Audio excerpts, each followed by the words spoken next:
Dear friends, अपन बात कर रहे थे एल्केन्स बनाने की। एल्केन्स प्रिपरेशन मेथड्स अपन पढ़ रहे थे और अपन ने उसमें बहुत सारे मेथड्स पढ़ लिए थे। आज अपन बात करेंगे कि एल्केन्स को अपन कार्बोनिल कंपाउंड से कैसे बना सकते हैं। तो कार्बोनिल कंपाउंड से एल्केन बनाने के लिए हम रेड फास्फोरस का यूज़ कर सकते हैं, क्लीमेंसन रिडक्शन एक मेथड है और वोल्फ-किस्लर रिडक्शन मेथड है। क्लीमेंसन रिडक्शन में हम ZnHG यानी कि जिंक का अमलगम यूज़ करेंगे और वोल्फ-किस्लर में जो है हाइड्रोजन और सोडियम इन एथेनॉल ये यूज़ करेंगे। तो अपन देख लेते हैं इसको। देखिए, सबसे पहले जैसे अपने पास में कोई कार्बन कंपाउंड है,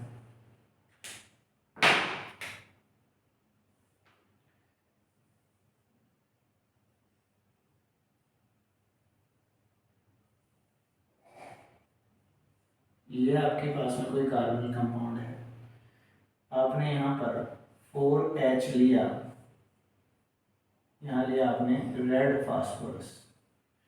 तो यहाँ से क्या होगा, ये बॉन्ड क्लीवेज होगा ये वाला, यहाँ पर 2H यहाँ जुड़ जाएंगे और 2H यहाँ जुड़ जाएंगे, तो ये बन जाएगा RCH2 RS प्लस H2। ठीक है, अब इसमें अपन अलग अलग कार्बन कंपाउंड्स लेके देख लेते हैं। जैसे अपन ने लिया फॉर्मल्डिहाइड,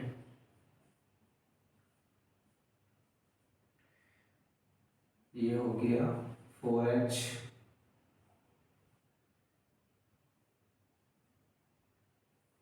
ये लिया आपने रेड फास्फोरस, यहाँ पर ये बॉन्ड ब्रेक होगा, 2H यहाँ एंड 2H यहाँ पर, तो अपन को मिलेगा HCHH2 प्लस H2। इसी तरह अपन दूसरा ले सकते हैं एग्जाम्पल, जैसे एसिटाल्डिहाइड ले सकते हैं,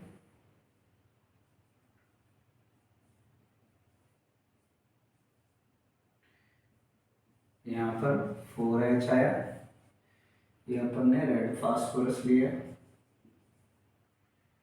और ये 2H और ये 2H, तो यहाँ बन गया CH3CHH2 प्लस H2।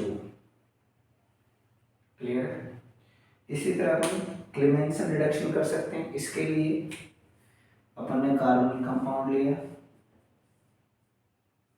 यहाँ पर भी 4H आएगा, यहाँ आपने ZnHG एंड HCl लिया, तो यहाँ पर ये बॉन्ड ब्रेक होगा, 2H 2H, तो ये बन गया अब इसमें कोई भी ले सकते हो आप, जैसे आपने एसिटाल्डिहाइड लिया,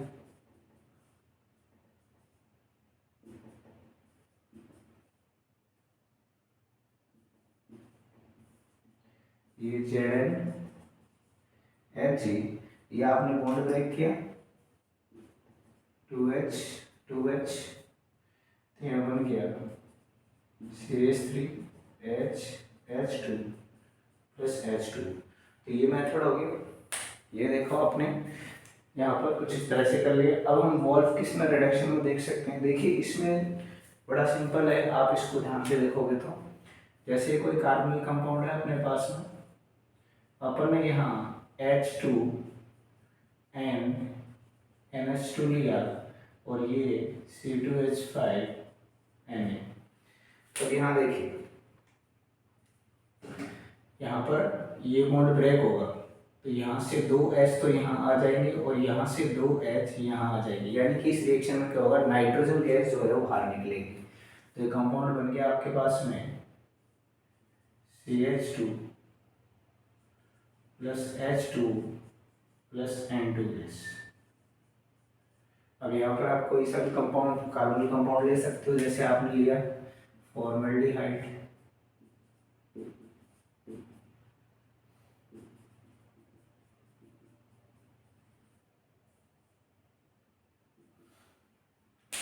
यहाँ पे देखिए ये 2H ये 2H, यहाँ बन गया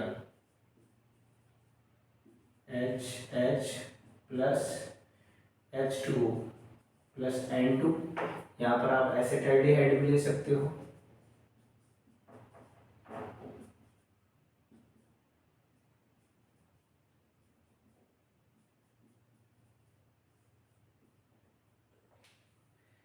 ये बॉन्ड ब्रेक होगा तो यहाँ 2H, यहाँ 2H, तो ये बन जाएगा CH3CH H2 plus H2 plus N2। Ketone भी अपन ले सकते हैं यहाँ पे CH3 C double bond O CH3 plus H2 NH2। फिर यहाँ पर 2H तो ये बन गया CH3H2 plus H2O plus N2। तो इस तरह से आपने देखा कि अपन कार्बोनिल कंपाउंड्स का रिडक्शन से भी क्या कर सकते हैं, एल्केन्स बना सकते हैं। फटाफट आप इसका स्क्रीनशॉट ले, फिर अपन आगे बढ़ेंगे।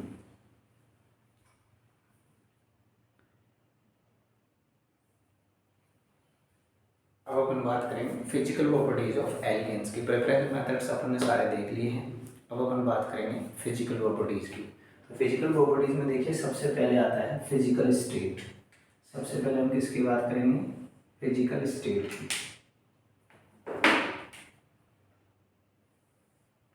फिजिकल स्टेट का मतलब इनका जो अपीयरेंस होता है नॉर्मल कंडीशंस में वो कैसा होता है वो देखिए आप लोग।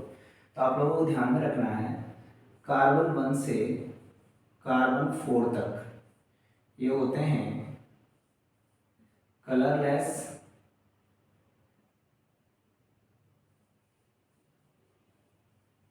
Odourless and gas. मतलब कार्बन 1 से कार्बन 4 तक के जो मेंबर्स होंगे जैसे मैथेन, एथेन, प्रोपेन, ब्यूटेन, ये सब जो होते हैं क्या रहेंगे, कलरलेस रहते हैं, ऑर्डरलेस रहते हैं और गैसियस फॉर्म में रहते हैं। C5 से C17 तक कलरलेस होंगे, ऑर्डरलेस होंगे बट लिक्विड होंगे। ठीक है, ये बात आपको ध्यान में रखनी है। एंड ग्रेटर देन C17 से ज्यादा जो होते हैं वो रहेंगे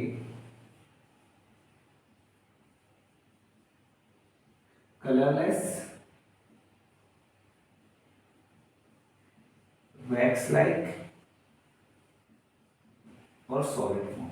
तो ये हो गया इनका फिजिकल अपीयरेंस। फिजिकल अपीयरेंस में क्या हुआ, कार्बन 1 से कार्बन 4 तक कलरलेस, ऑर्डरलेस गैस होगी।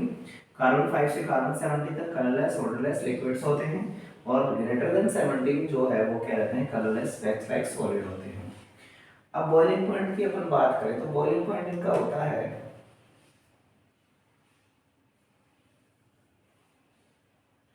boiling point of an alkenes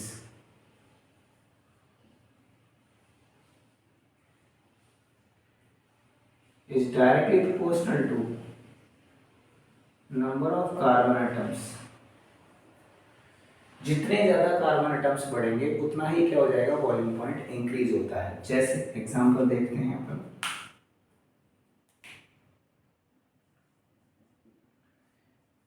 CH4 का कम होगा C2H6 से, उसका कम होगा C3H8 से और उसका कम होगा C3H10 से। ये बात आपको, जैसे यहाँ पे नंबर ऑफ कार्बन एटम्स बढ़ रहे हैं तो बॉइलिंग पॉइंट भी इनका क्या हो जाएगा, इंक्रीज हो जाएगा। उसके बाद if number of carbon atoms are same, यदि नंबर ऑफ कार्बन एटम्स क्या है, सेम है, तो उस कंडीशन में क्या होगा,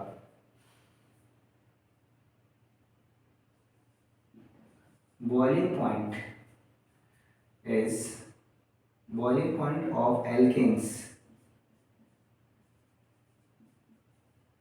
inversely proportional to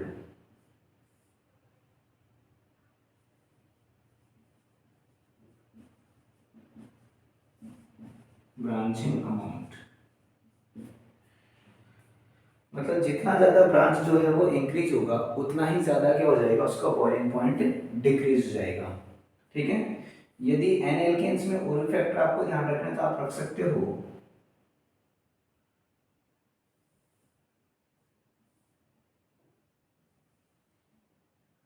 boiling point is directly proportional to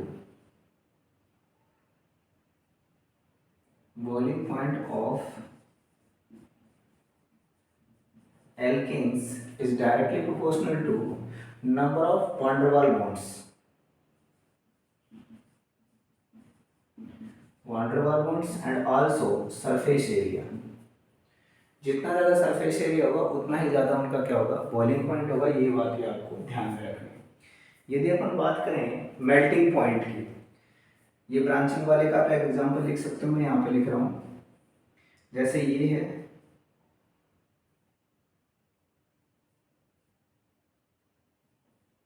इसका कम होगा, सॉरी इसका ज़्यादा होगा,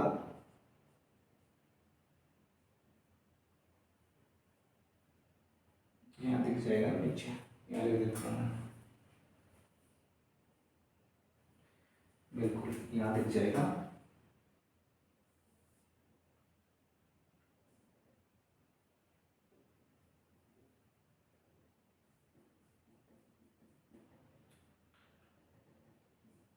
five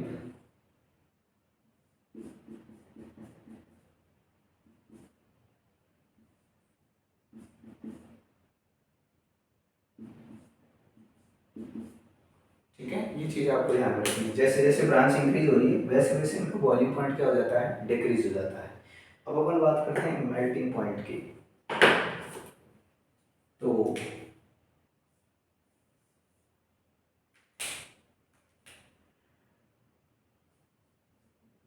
melting point of n alkanes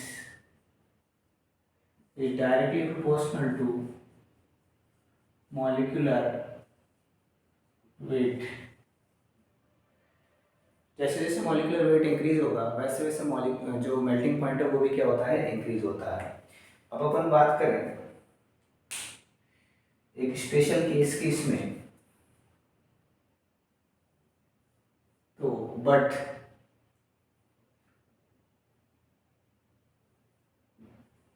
melting point of even number of carbon atoms, even number of carbon atoms वाले एल्केन्स जो होते हैं उनके मेल्टिंग पॉइंट्स ओड नंबर वाले जो एल्केन्स होते हैं, ऐसे एल्केन्स जिनमें ओड नंबर में कार्बन है उनसे क्या होते हैं, ज़्यादा होते हैं। उसका रीज़न ये होता है कि इवन नंबर वाले कार्बन यदि होंगे, कोई एल्केन ऐसा है जिसमें इवन नंबर में कार्बन है, इसका मतलब ये होगा कि उसमें उसकी जो क्लोज पैकिंग है वो बहुत कॉम्प्लेक्स होगी, स्ट्रॉन्ग होगी, इस वजह से उसका मेल्टिंग पॉइंट क्या हो जाएगा, हाई हो जाएगा। तो but melting point of even number of carbon atoms higher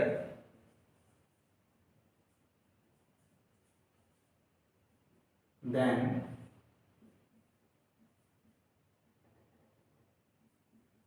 that of odd number of carbon atoms. तो इसको हम सीक्वेंस को कैसे लिख सकते हैं, जैसे C1 से C1 का क्या होगा, कम होगा C2 से, और C2 का ज़्यादा होगा C3 से, इसका कम होगा C4 से, और इसका ज़्यादा होगा C5 से, C5 का कम होगा C6 से, और C6 का ज़्यादा होगा C7 से, और C7 का कम होगा C8 से, लेकिन C8 का ज़्यादा होगा C9 से। तो जिनके ये अपने क्या हो गए, इनकी यदि मैं बात करूं,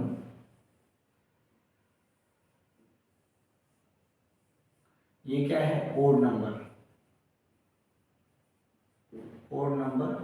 कार्बन एटम्स, ठीक है। और यदि अपन इनकी बात करें,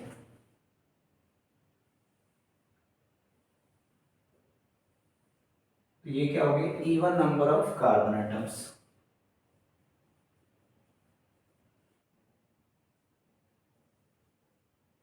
क्लियर है, तो ये बात आप लोगों को ध्यान में रखनी है। अब इसमें अपन देखते हैं सॉलिबिलिटी। तो सॉलिबिलिटी का आपको ध्यान रखना है कि सॉलिबिलिटी का एक रूल होता है कि लाइक डिजॉल्व लाइक। तो इसका मतलब ये जो है खुद क्या होते हैं, नॉन पोलर होते हैं। तो सॉल्युबल किसमें होंगे, नॉन पोलर सॉल्वेंट में। क्लियर, और इनसॉल्युबल होंगे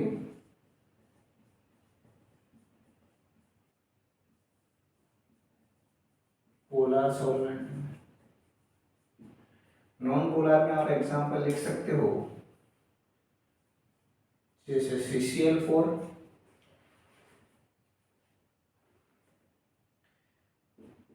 C6H6 और ईथर। ये किस में आ जाएंगे, नॉन पोलर में आ जाएंगे। पोलर में क्या क्या आ जाएगा, H2ROH एक्सेट्रा। तो non polar solvent CCl4, C6H6 और ईथर, इनमें सॉल्युबल होते हैं और इनसॉल्युबल किसमें, उल्टा हो गया बेटा, इसको आपको सही करना है कि इसमें होते हैं ये सॉल्युबल नॉन पोलर और इनसॉल्युबल होते हैं पोलर। बिल्कुल सही है, क्योंकि खुद क्या होते हैं, नॉन पोलर होते हैं। इसको लिख लो,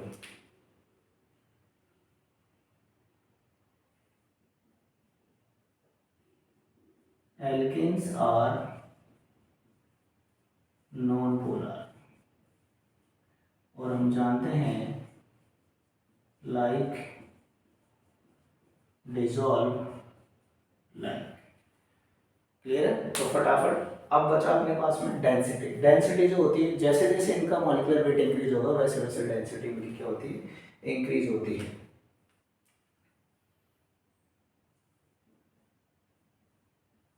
तो alkanes have higher density by increasing molecular weight। जैसे जैसे मॉलिक्यूलर वेट इंक्रीज होगा वैसे वैसे इनकी डेंसिटी क्या होती है, इंक्रीज होती है। एक बार फिर रिपीट कर रहा हूँ, फिजिकल स्टेट C1 से C4 तक कलरलेस ऑर्डरलेस गैस होगी, C5 से C17 तक कलरलेस ऑर्डरलेस लिक्विड रहते हैं। ग्रेटर देन C17 बात करें तो कलरलेस वैक्स लाइक सॉलिड या सॉलिड होते हैं। Boiling point of n alkanes is directly proportional to number of carbon atoms. जैसे जैसे नंबर ऑफ कार्बन एटम्स बढ़ेंगे वैसे वैसे क्या होगा कि वैन डर वाल फोर्स बढ़ेंगे। वैन डर वाल फोर्स के साथ साथ सरफेस एरिया भी बढ़ेगा, इसलिए इनकी जो बॉइलिंग पॉइंट है वो इंक्रीज रहेंगे। तो CH4 का कम होगा, C2H6 का ज़्यादा होगा, C3H8 का उससे कम ज़्यादा होगा, और उसके बाद C3H10 का उससे ज़्यादा होगा। ये बात आप लोगों को ध्यान में रखनी। उसके बाद number of carbon atoms same है, तो boiling point of alkane inversely proportional to branching. ठीक है, जो मैंने यहाँ पे आप लोगों को बता रखा है। उसके बाद boiling point of n alkanes is directly proportional to weight of branch. और यहाँ पर मेल्टिंग पॉइंट की जब हम बात करते हैं, melting point of n alkanes directly proportional to molecular weight. अब यहाँ पर मेल्टिंग पॉइंट में आपको एक बात ध्यान में रखनी है, यदि even number of carbon atoms है तो उनका boiling point melting point high होगा, और यदि ओड नंबर है तो उसका क्या होगा, लो होगा। अब इसमें आप इसको लिख सकते हो कि यहाँ हायर होने का रीजन है क्लोज पैकिंग ड्यू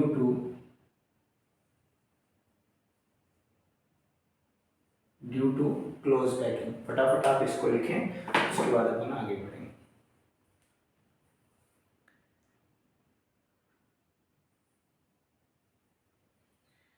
तो अपन ने प्रिपरेशन मेथड्स पढ़ लिए एल्केन्स के। प्रिपरेशन मेथड्स के बाद में अपन ने फिजिकल प्रॉपर्टी पढ़ ली। अब फिजिकल प्रॉपर्टी के बाद में अपन देखेंगे कि केमिकल प्रॉपर्टीज़ क्या होती है, और केमिकल प्रॉपर्टीज़ में सबसे पहले अपन पढ़ेंगे हैलोजिनेशन। तो हैलोजिनेशन आप लोगों को ध्यान में रखना है कि कोई भी हाइड्रोकार्बन जो होता है जब हेलोजन के साथ रिएक्शन करता है तो वहाँ से HX निकलता है और RX बनता है। ठीक है, अब इस RX के बनने को कैसे समझेंगे अपन देख लीजिए। जैसे अपने पास में है RH, यहाँ अपन ने लिया X2 in presence of H, तो यहाँ बन जाएगा RX प्लस HX। क्लियर। अब इसमें क्या क्या बातें ध्यान में रखनी है आपको। सबसे पहली बात,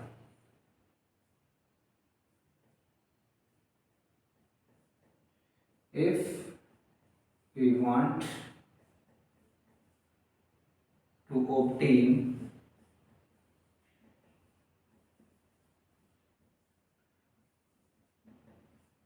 good yield of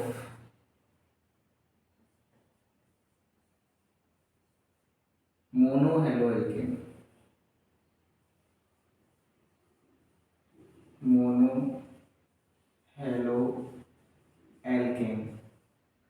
then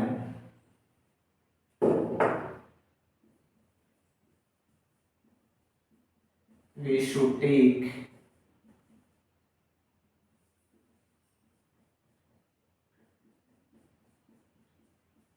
excess of alkane. ये बात आपको ध्यान में रखनी है। यदि आप मोनो हेलो एल्केन का एक्सेस अमाउंट यानी अच्छी क्वांटिटी लेना चाहते हो, गुड यील्ड लेना चाहते हो, तो आप क्या करोगे, ये एक्सेस में लोगे कौन, इसको, यानी कि आपकी रिएक्शन ऐसे चलेगी RH प्लस X2 H में, तो इसको आपको क्या लेना पड़ेगा, एक्सेस में लेना पड़ेगा। किसको, इसको,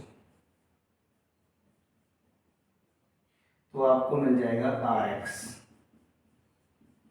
इसका भी क्या मिलेगा, गुड यील्ड मिल जाएगा।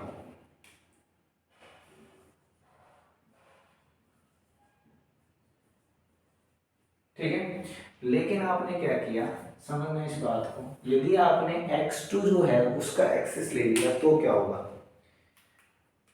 Second, if we take excess of X2 का आप एक्सेस लोगे तो क्या होगा, समझिए। जैसे अपने पास में है RH, यहां पर मैं ले लेता हूं CH4 plus X2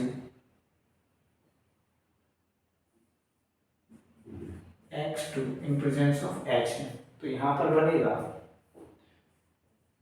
CH3X plus HX। अब देखो, ये जो है हमारा, ये किस में है, एक्सिस में है, तो ये CH3X को और मिल जाएगी, यानी कि X2 फिर मिल गया, तो ये बन जाएगा CH2X2, फिर X2 और एक्सिस में मिल गया तो बन जाएगा CHX3, और एक्सिस में मिलेगा ये, तो ये बन जाएगा CX4। तो ये बन गया हमारा डाई हेलो एल्केन, ये बन गया ट्राई हेलो एल्केन,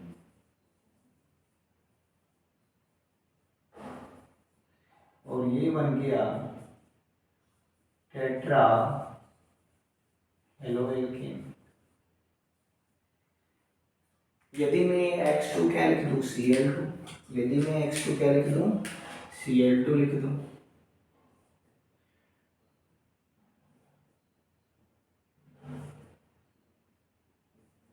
तो ये क्या होगा, अलग अलग कंपाउंड इसके बन जाएंगे। देखो कौन कौन बनते हैं,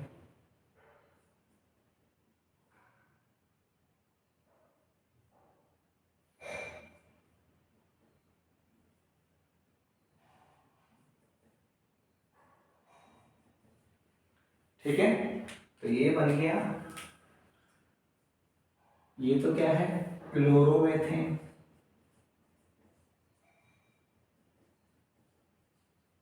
ये बन गया डाइक्लोरोमेथेन,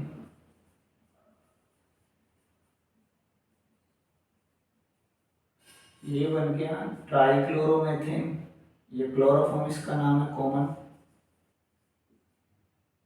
क्लोरोफॉर्म, और ये बन गया पायरीन। ठीक है, तो आपको ये ध्यान रखना है कि जब हम रिएक्शन करवाएंगे तो आप यदि मोनो हेलो एल्केन बनाना चाहते हो, यानी यहीं पर रोकना चाहते हो रिएक्शन को, तो आपको क्या करना पड़ेगा, एक्सेस ऑफ एल्केन लेना पड़ेगा। और यदि हमने एक्सेस ऑफ क्लोरीन ले लिया या हैलोजन का ले लिया तो फिर वो हैलोजनेशन जो है कंटिन्यू चलता रहेगा। तो ये इस रिएक्शन में ध्यान रखने वाली बात है। फटाफट इसका स्क्रीनशॉट लो।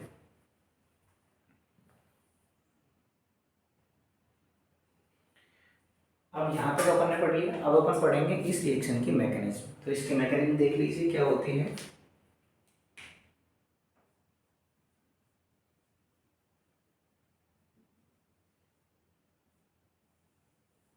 इसकी मैकेनिज्म देखिए, अलग अलग स्टेप्स होती है। सबसे पहले स्टेप होती है इसमें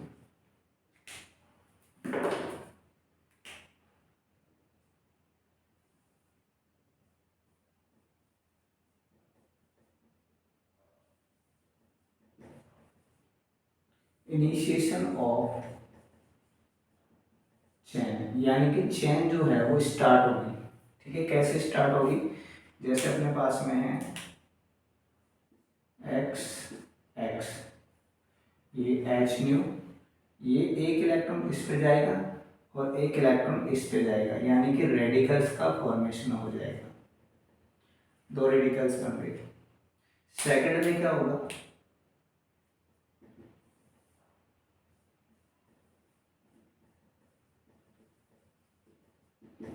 प्रोपेगेशन ऑफ चेन। इसमें क्या होगा कि जो रेडिकल बना है वो रेडिकल न्यूट्रल मॉलिक्यूल के पास में जाएगा और क्या करेगा, उसको रेडिकल में कन्वर्ट कर देगा। तो जैसे अपने पास में है CH3H, इसके पास X रेडिकल गया, तो यहाँ से क्या होगा, ये बॉन्ड क्लीवेज होगा, ये रेडिकल बनेगा, ये रेडिकल बनेगा। अब इसके साथ में यहाँ पर ये H जो है वो इस X के साथ मिल जाएगा। क्लियर है, तो यहाँ पर बन जाएगा CH3 रेडिकल प्लस HX। अब देखिए यहाँ पर R रेडिकल बन रहा है, इसलिए ये जो स्टेप है ये हो गया rate determining step, RDS steps को बोले। क्लियर। अब ये भी हो सकता है कि ये रेडिकल किसके पास जाए, Cl2 न्यूट्रल मॉलिक्यूल के पास में। तो जैसे देख लीजिए यहाँ पर ये Cl, ये Cl, या इसको X ले लीजिए, यहाँ पर ये X, ये X, ये CH3 रेडिकल आया और यहाँ क्लीवेज करवा दिया कौन सा, ये वाला। तो ये रेडिकल बनेगा, ये रेडिकल बनेगा, तो यहाँ बन जाएगा Cl radical CH3X, X radical. अब लास्ट स्टेप होती है हम टर्मिनेशन बोलते हैं। इसमें क्या होगा, रेडिकल्स अपना रिपीटेशन करते हैं। तो देखते हैं third,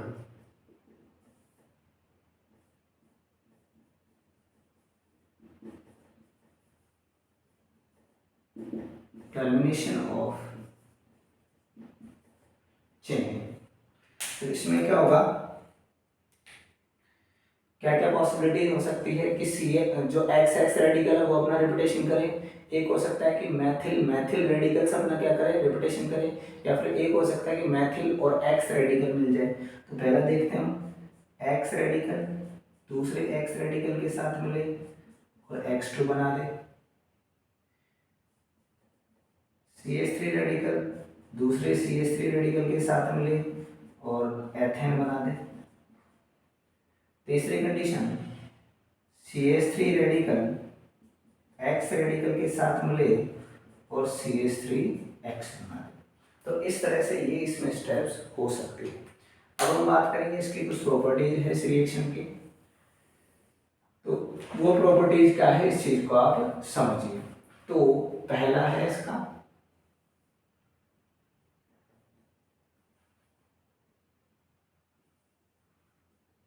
reaction is type of FS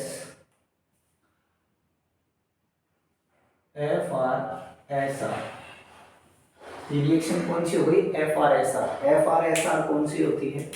FR होती है free radical substitution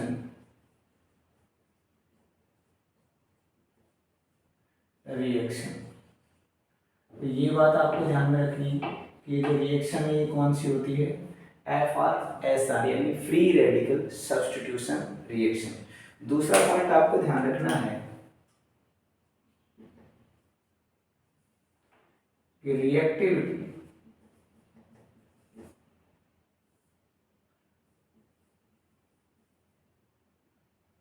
towards halogenation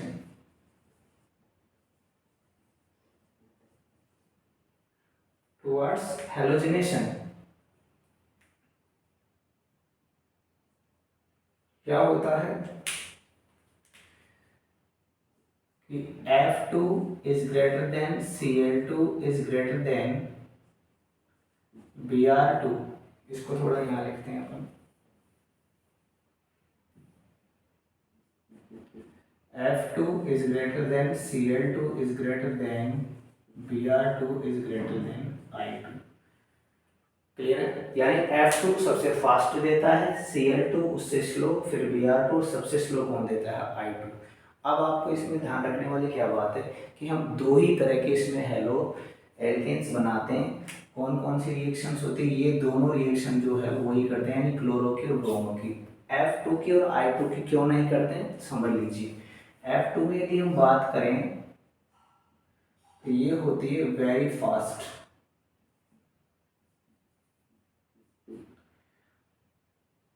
और हाईली एक्सोथर्मिक।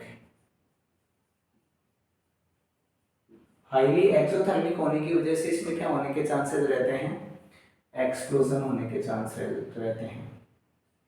तो it can cause of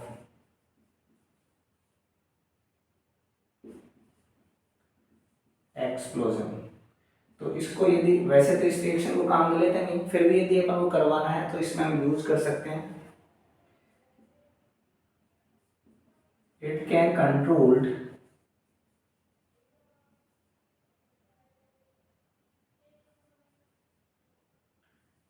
bye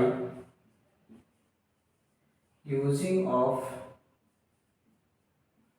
peroxide trapper. peroxide trapper use करके हम इसको क्या कर सकते हैं? काम में ले सकते हैं। ये स्लो होती है, स्लो रिएक्शन। और दूसरी बात लो एक्सोथर्मिक।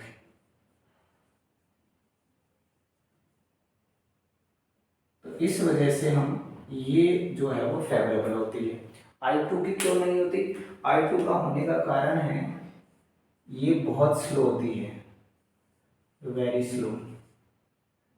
ठीक है। दूसरी बात ये रिवर्सिबल होती है। तो रिवर्सिबल होने की वजह से और बहुत ज़्यादा स्लो होने की वजह से हम इसको यूज़ नहीं करते।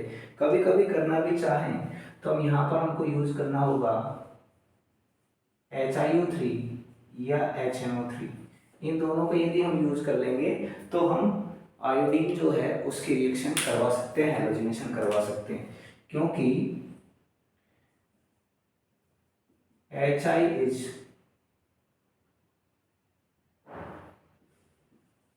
A good reducing agent. HI क्या होता है? एक अच्छा रिड्यूसिंग एजेंट होता है। देखिए जब यहाँ HI बनेगा, जैसे हमने लिया RH प्लस I2, तो ये देगा RI प्लस HI। अब ये HI जो है ये क्या करेगा? रिएक्शन करेगा HiO3 के साथ और बनाएगा I2 प्लस H2। ठीक है। और HNO3 के साथ भी यही काम करता है। HI जो है वो HNO3 के साथ रिएक्शन करके बनाता है I2 plus NO2 plus H2। तो इसमें क्या होगा कि इसको रिवर्सिबल रिएक्शन होने से रोक देता है कौन, ये दोनों, कौन कौन, HiO3 और HNO3, क्योंकि जो Hi बना, इस Hi को HiO3 ने अपने साथ रिएक्ट करवाया I2 बना दिया, और यहाँ Hi को HNO3 ने रिएक्शन करके I2 बना दिया। इसका मतलब ये हुआ कि अब इस रिएक्शन में से ये Hi जो है इसको वापस रिवर्सिबल नहीं कर पाएगा। फटाफट इसका स्क्रीनशॉट लें।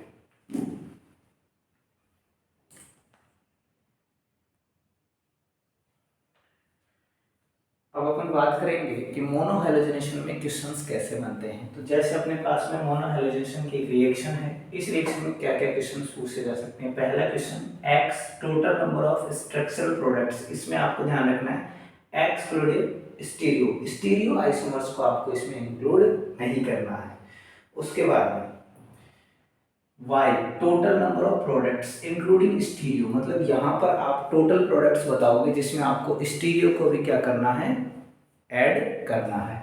उसके बाद में आप अगला बताओगे कि total number of reserved products, यानी कि ऑप्टिकल एक्टिव प्रोडक्ट्स आपको बताने कितने हैं। और उसके बाद है fractional distillation of products mixer, यानी उसके कितने फ्रैक्शनल डिस्टिलेशंस जो है वो करके मिक्सर्स जो है वो बन सकते हैं। तो देखिए सबसे पहला हम बात करते हैं, एक एग्जांपल लिया अपन ने कि ये है एक क्वेश्चन जिसमें हमको मोनोहैलोजेनेशन करना है और उसके बाद अपन को बताना है इन सारे क्वेश्चंस के आंसर। तो इसमें साइड्स कितनी बन सकती है, देखो ये वाली और ये वाली साइड सेम है, और ये वाली और ये वाली साइड सेम है। तो हैलोजेनेशन की साइड एक तो ये बन सकती है और एक साइड ये बन सकती है। तो मैंने दो प्रोडक्ट्स बनाया, एक तो ये बन गया कि यहाँ अपन ने क्या लगा दिया, x लगा दिया यानी Cl लगा दिया, और दूसरा आपका ये बन गया, यहाँ आपने क्या लगा दिया, Cl लगा दिया। अब देखिए, अब इसमें चेक करिए कि ऑप्टिकली एक्टिव है क्या, तो ये वाला कार्बन जो है वो क्या है, ऑप्टिकली एक्टिव है। तो ऑप्टिकली एक्टिव का मतलब इसमें दो बनेंगे और इसमें कितना बनेगा, एक बनेगा। क्लियर। अब आते हैं क्वेश्चन पे, total number of structural products. तो स्ट्रक्चरल प्रोडक्ट्स टोटल कितने हैं, यहाँ पर ये दो बन रहा है और यहाँ पर एक बन रहा है, लेकिन ये दो क्या होंगे, ये स्टीरियो होंगे, यानी कि इसमें से एक और इसमें से भी क्या होगा, एक होगा। इसका मतलब इसकी वैल्यू कितनी आ गई, दो आ गई। तो x की वैल्यू इसके लिए क्या आ गई, x इक्वल टू क्या आ गया, 2, y इक्वल टू, चेक करते हैं, total number of products including stereo. अब दो तो ये बन गए और एक ये बनेगा, यानी y की वैल्यू कितनी आ गई, 3। z की वैल्यू चेक करते हैं, टोटल नंबर ऑफ रिजॉल्वेबल प्रोडक्ट्स यानी ऑप्टिकली एक्टिव। तो ये तो ऑप्टिकली एक्टिव है नहीं, ऑप्टिकली एक्टिव ये है, तो कितने हैं ये, 2 है। तो z की वैल्यू आ गई 2। w की बात करते हैं, w है fractional distillation of products mixture. तो फ्रैक्शनल डिस्टिलेशन किसका होगा, इसका होगा, उसका तो होगा नहीं, तो कितना आ गया, 2। तो इस तरह से आपके मोनोहैलोजेनेशन का जो क्वेश्चन है वो बनता है और उसे हमको क्या करना होता है, सॉर्ट आउट करना होता है। फटाफट इसका स्क्रीनशॉट ले आप लोग।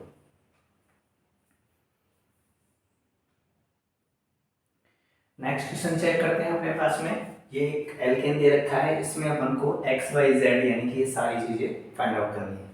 तो देखिए इसमें पहले साइड चेक कर लेते हैं, ये वाली साइड और ये वाली साइड क्या डिफरेंट है क्या, बिल्कुल। यहाँ पर ये वाली साइड और ये वाली साइड क्या डिफरेंट है क्या, बिल्कुल। तो एक तो यहाँ हो सकता है, एक यहाँ हो सकता है, एक यहाँ हो सकता है। क्लियर है। तो यहाँ पर हम चेक करते हैं कितने, एक ये साइड बन गई अपनी, क्योंकि ये साइड अलग है, ये साइड अलग है, लेकिन ये और ये साइड क्या है, सेम है। तो एक साइड आपकी ये बन सकती है। तो प्रोडक्ट्स बना लेते हैं, सबसे पहले हम ये वाला बना लेते हैं। यहाँ पर अपन ने क्या लगा दिया, Cl लगा दिया। दूसरा बनाते हैं, यहाँ पर यहाँ लगा लेते हैं, ये आपका क्या लग गया, Cl लग गया। तीसरा बना लेते हैं, यहाँ लगा लेते हैं, ये आपका Cl लग गया। और चौथा बना लेते हैं, इस पे Cl लगा लेते हैं। ठीक है, अब इनको चेक कर लेते हैं स्टीरियो है क्या। ये वाला देखो, ये वाला कार्बन क्या है, किरल कार्बन है। यहाँ पर यदि चेक करेंगे तो ये वाला कार्बन क्या है, किरल कार्बन है, और कोई कार्बन किरल नहीं है। यदि हम इसको चेक करेंगे तो इस पे ये दोनों सेम हो गए, इसको चेक करेंगे तो ये दोनों सेम हो गए। यहाँ इसको चेक करेंगे तो इस पर 2 हाइड्रोजन आ जाएंगे, सेम हो जाएगा। मतलब इसके कितने बनेंगे, 2। इसके कितने बनेंगे, 2। इसका कितना बनेगा, 1। इसका कितना बनेगा, 1। ठीक है, तो बात करते हैं एक्स की। एक्स में देखो, एक्सक्लूडिव स्टीरियो, स्टीरियो काउंट नहीं करना है, तो स्टीरियो इसके 2 है लेकिन एक तो काउंट होगा, तो 1 2 3 4, तो एक्स की वैल्यू कितनी आ गई, 4। वाई इंक्लूडिंग स्टीरियो, तो 1 2 2 ये और 2 ये, टोटल कितने हो गए, 6। जेड, जेड क्या करना है, टोटल नंबर ऑफ रिजोल्व यानी ऑप्टिकली एक्टिव, तो ऑप्टिकली एक्टिव कितने हैं, 2 तो ये है और 2 ये है, तो टोटल कितने हो गए, 4। W fractional distillation of product mixture, तो कितने हो गए, इन दोनों कर सकते हैं फ्रैक्शनल डिस्टिलेशन और इन दोनों कर सकते हैं, इनका नहीं कर सकते, तो टोटल वैल्यू कितनी आ गई, 4। फटाफट इसका स्क्रीनशॉट ले, फिर अगला क्वेश्चन करेंगे।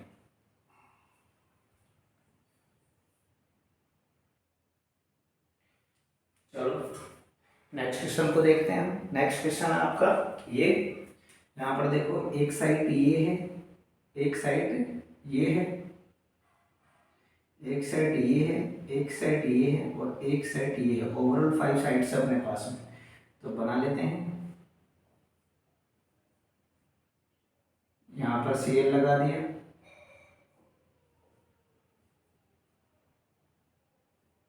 यहाँ पर Cl लगा दिया, ये हो गया, ये हो गया, यहाँ पर Cl लगा दिया, यहाँ पर Cl लगा दिया,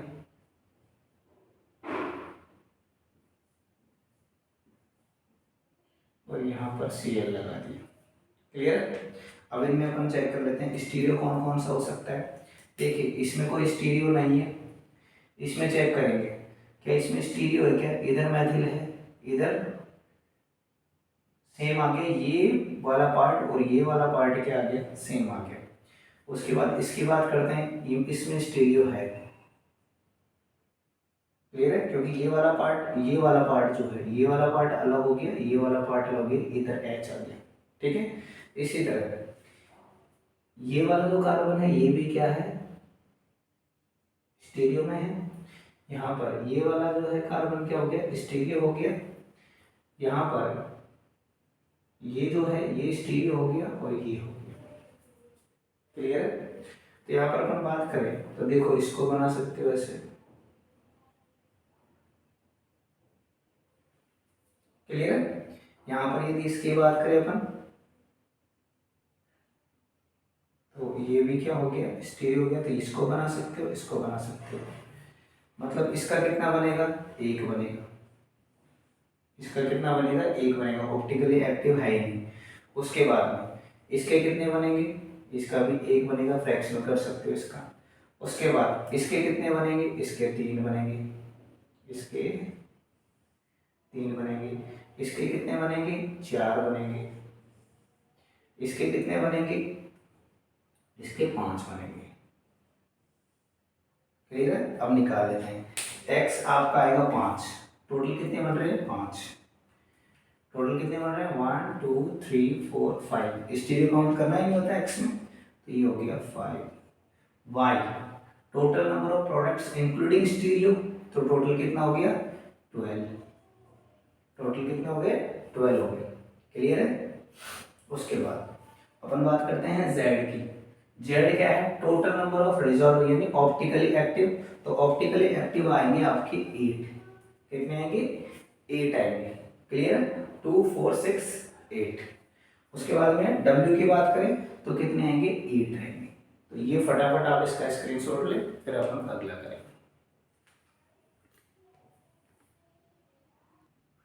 चलो एक और क्वेश्चन है, इसको चेक करिए। अब यहाँ पे देखो, इस साइड पे जाओ, इस पे जाओ, इस पे जाओ, इस पे जाओ, सेम ही है, तो यहाँ पर साइड कितनी बनती है, 1, तो मैं यहाँ लगा देता हूँ।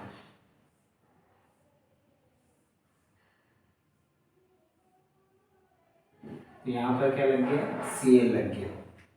क्लियर। और ये जो है ये क्या हो गया, किरेल हो गया, मतलब कि 2 बनेंगे इसके।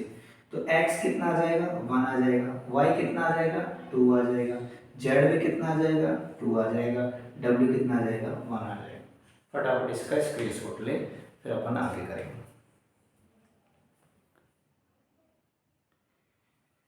तो अपन ने अब तक मोनो हैलोजेनेशन के कुछ प्रोडक्ट्स देखे, अब अपन बात करेंगे डाई हैलोजेनेशन के कुछ प्रोडक्ट्स बन सकते हैं। देखिए कैसे बनते हैं। जैसे अपन को ये दे दिया, इसमें अपन से पूछ रहा है डाई हैलोजेनेशन के total number of compounds including stereo भी अपन को उसमें रखने हैं। तो देखो साइड्स कितनी बन रही है, 1 2 3, या फिर 3 कार्बन अपन चेक कर सकते हैं। तो पहला प्रोडक्ट क्या बनेगा, देखिए मैं यहाँ पर Cl लगा दूँ, एक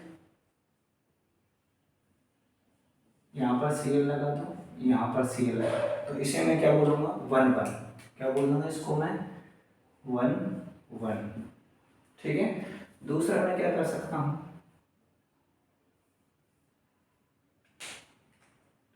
मैं यहाँ Cl लगा दूँ और यहाँ Cl लगा दूँ, तो इसे बोलूँगा 1 2। इसको क्या बोल दूंगा मैं, 1 2। एक हो सकता है मैं यहाँ पर Cl लगा दूं और यहाँ पर Cl लगा दूं, तो ये क्या बन जाएगा, 1 3। क्या बन जाएगा, 1 3। क्लियर है। एक मैं लगा सकता हूं